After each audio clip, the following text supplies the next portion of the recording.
अरे भाग्यवान, मेरे जूते कहाँ रखे हैं? मुझे बाहर जाने में देर हो रही है। तभी मालती कमरे में आती है। ये रहे आपकी जूते। मैं इन्हें साफ करने के लिए ले गई थी। अरे वाह, तुम कितनी समझदार हो। मेरे बिना कुछ कहे ही सारे काम कर देती हो।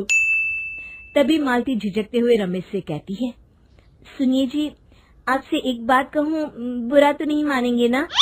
अरे नहीं नहीं, बेफिक्र होकर कहो। शादी से पहले मैं अपने मायके में नौकरी करती थी। मैं चाहती हूँ कि अब मैं फिर से नौकरी करना शुरू कर दूं। वैसे भी सारा दिन घर में बोर हो जाती हूँ। देखो मालती, तुम्हारे नौकरी करने से मुझे कोई ऐतराज नहीं है, लेकिन तुम्हें एक बात बता दूं, हमारे खानदान में आज तक कभी किसी औरत ने नौकरी नहीं की।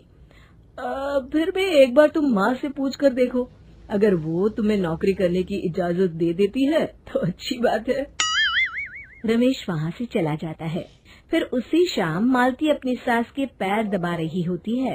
तभी उसकी सास मालती से कहती है, अरे क्या बात है बहू, आज तो ठीक तरह से मेरे पैर नहीं दबा रही। किसी ख्याल में खोई पड़ी है क्या? मैं भी तो जानूं आखिर बात क्या है। अब दरअसल वो माँ जी। अरे हाँ हाँ बोलो, इतना सोच क्यों रही हो? माँ जी, अगर आप बुरा न माने तो मैं नौकरी करना चाहती हूँ। घर के काम करने के बाद मेरे पास काफी वक्त बच जाता है। मालती की ये बात सुनकर उसकी सास गुस्से में कहती है, अरे बहू, तेरी तबीयत तो ठीक है ना?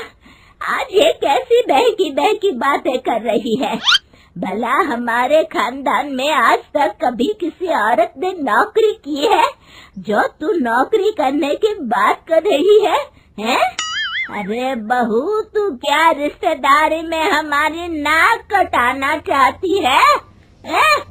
जितना जल्दी हो सके अपने दिमाग से नौकरी का भूत उतार दे, और अब जा, जल्दी से रसोई में जा, खाना बनाने का वक्त हो रहा है। मालती मन मार कर खाना पकाने के लिए रसोई घर में चली जाती है। अगले दिन, नमस्ते माँ जी, कैसी हैं आप? अरे आओ आओ दिवाकर बेटा, बैठो, मैं तुम्हारे लिए चाय मंगाती हूँ। बहू, जरा एक कप चाय तो लेती आना। फिर दिवाकर एक फाइल खोलकर मालती की सास के सामने रख देता है। ये देखिए माँ जी, ये है पिछले महीने का हिसाब और ये रहे मुनाफे के रुपए।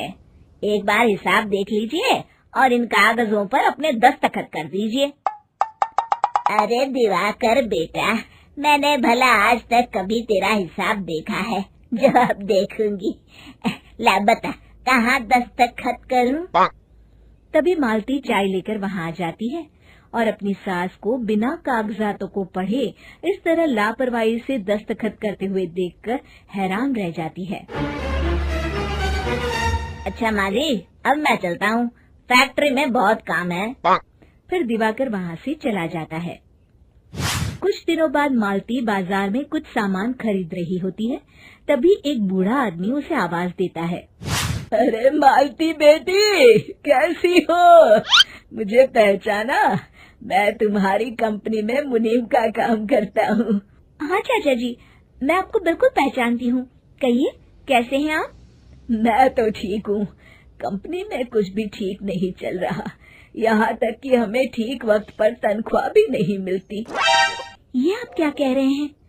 अब क्या बताऊँ, आप लोग तो कभी हिसाब किताब देखने दफ्तर आते नहीं। मेरी मानो तो एक बार आप लोग दफ्तर आकर सारा हिसाब किताब देख लो, आपको असलियत पता चल जाएगी। अच्छा बेटी, अब मैं चलता हूँ, देर हो रही है। फिर वो बूढ़ा वहाँ से चला जाता है। वहीं दूसरी तरफ मालती घर पहुंचकर अपनी सास को सारी बात बताती है। तभी वहाँ रमेश भी आ जाता है, लेकिन मालती की सास मालती की किसी भी बात पर विश्वास नहीं करती। तभी रमेश कहता है, अरे माँ, बिना आग के कभी धुआं नहीं उठता। जब मालती इतना कह रही है तो हमें एक बार दफ्तर चलकर देख लेना चाहिए। वैसे भी हम लोग काफी दिन से अपने दफ्तर नहीं गए हैं। इस तरह किसी एक आदमी के भरोसे काम छोड़ना मुझे भी ठीक नहीं लगता। अगले दिन वे सभी अपने दफ्तर पहुंचते हैं और सीधे दिवाकर के कैबिन में जाते हैं। अचानक सबको एक साथ देखकर दिवाकर चौंक जाता है। अरे माँ जी, आप सब लोग अचानक यहाँ कैसे आ गए? अगर कुछ काम था तो मुझे एक फोन कर दिया होता, मैं आपके घर आ जाता। तभी मालती की सास कहती है, अरे दिवाकर बेटा, आज मैं हिसाब देखने दफ्तर आई हूँ, जरा मुझे पिछले 6 महीनों का हिसाब दिखाना तो बेटा। दिवाकर घबराते हुए हिसाब की फाइल मालती की सास को देता है। मालती की सास फाइल लेकर मालती को देती है और कहती है, ले बहू, देख ले हिसाब। मालती फाइल को बड़े गौर से देखती है और अगले ही पल उसे सारी गड़बड़ी समझ में आ जाती है। वो अपनी सास से कहती है, माँ जी, मुनीम चाचा बिल्कुल सही कह रहे थे। हमारी कंपनी में पिछले 6 महीनों में जितना मुनाफा हुआ है, हमें उसका आधा पैसा भी नहीं मिला।